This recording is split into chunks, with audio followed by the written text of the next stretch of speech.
negeri elok amat ku cinta,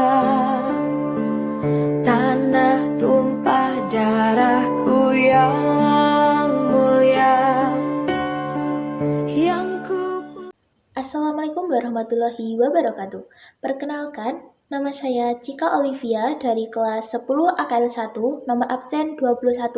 Di sini saya akan menjelaskan tentang posisi warga negara adalah orang yang memiliki hubungan hukum dengan negara dan memiliki hak serta kewajiban terhadap negara.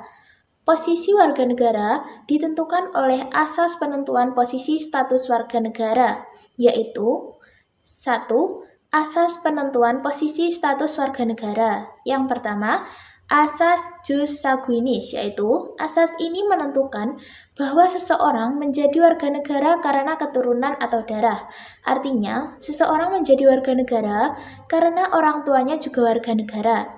Yang kedua, yaitu asas ius soli, yaitu asas ini menentukan bahwa seseorang menjadi warga negara karena tempat kelahirannya. Artinya, seorang menjadi warga negara karena lahir di wilayah negara tersebut. Yang ketiga ada bipartite atau berkebangsaan ganda. Bipartite adalah kondisi di mana seseorang memiliki dua kebangsaan atau kewarganegaraan. Yang keempat yaitu ada apartheid atau tidak berkebangsaan. Apartheid adalah kondisi di mana seseorang tidak memiliki kebangsaan atau kewarganegaraan.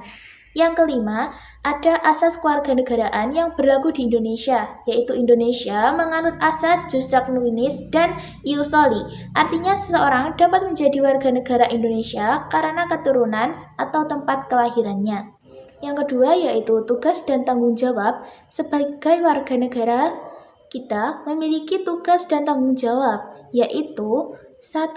Menghormati dan menjalankan konstitusi, yang artinya warga negara harus menghormati dan menjalankan konstitusi negara, yaitu Undang-Undang Dasar atau UUD 1945. Yang kedua yaitu mengikuti pemilihan umum.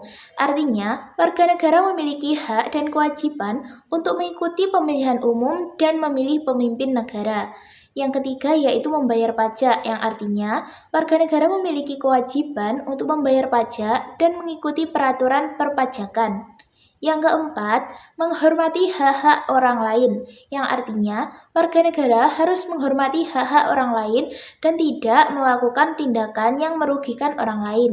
Yang kelima, yaitu mengikuti peraturan hukum, yaitu warga negara harus mengikuti peraturan dan hukum yang berlaku di negara dan tidak melakukan tindakan yang melanggar hukum. C. Sistem pertahanan dan keamanan negara Indonesia. Yang ke-1, arti pertahanan dan keamanan negara. Pertahanan negara adalah segala usaha untuk mempertahankan kedaulatan negara, keutuhan wilayah NKRI, dan keselamatan segenap bangsa dari ancaman baik dari luar maupun dalam negeri. Keamanan negara mencakup kondisi aman yang bebas dari gangguan terhadap kehidupan masyarakat, hukum, dan pemerintah. Sistem pertahanan dan keamanan negara Indonesia menganut sistem pertahanan dan keamanan rakyat semesta atau Sishankamarta, yaitu sistem yang melibatkan seluruh warga negara, wilayah, dan sumber daya nasional secara total, terpadu, dan berkelanjutan dalam upaya pertahanan. Komponen utama yaitu TNI, komponen cadangan yaitu rakyat yang dilatih, komponen pendukung yaitu potensi nasional yang dapat dimobilisasi. Dasar hukum pertahanan dan keamanan negara. Beberapa dasar hukum penting yaitu yang pertama ada UUD 1945 pasal 27 ayat 3, yaitu setiap warga negara berhak dan wajib ikut serta dalam upaya pembelaan negara.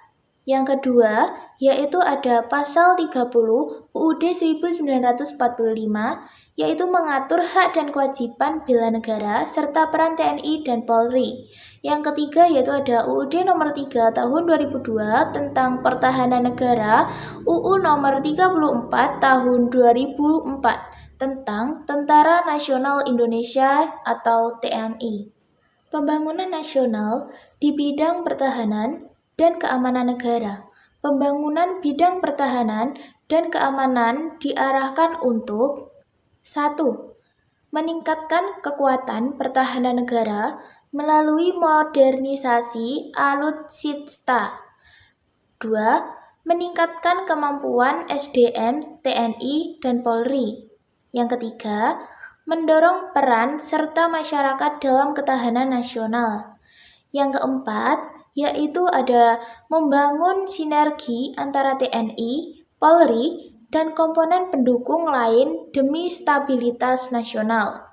Peran Indonesia dalam hubungan antar negara. Yang ke-1, arti faktor penyebab dan tujuan dari hubungan internasional, yaitu hubungan internasional adalah interaksi antar negara dalam berbagai bidang untuk mencapai kepentingan nasional. Faktor penyebabnya yaitu yang ke-1, kebutuhan akan kerjasama ekonomi, politik, dan keamanan. Yang kedua, globalisasi dan ketergantungan antar negara. Yang ketiga, masalah global seperti perdamaian, HAM, dan lingkungan. Tujuannya yaitu ke-1, mewujudkan perdamaian dunia. Yang kedua, meningkatkan kesejahteraan rakyat. Yang ketiga, menjalin kerjasama internasional. Bidang-bidang hubungan internasional. Politik, yaitu diplomasi, perjanjian internasional, kerjasama keamanan. Ekonomi, perdagangan internasional, investasi asing, kerjasama ekonomi regional, sosial dan budaya, pertukaran pelajar, kerjasama pendidikan dan budaya, pertahanan dan keamanan, yaitu kerjasama militer, penanggulangan terorisme, lingkungan hidup, yaitu kerjasama mengatasi perubahan iklim dan bencana alam. Peran Indonesia dalam organisasi internasional, yaitu ASEAN, mempromosikan perdamaian dan stabilitas di Asia Negara.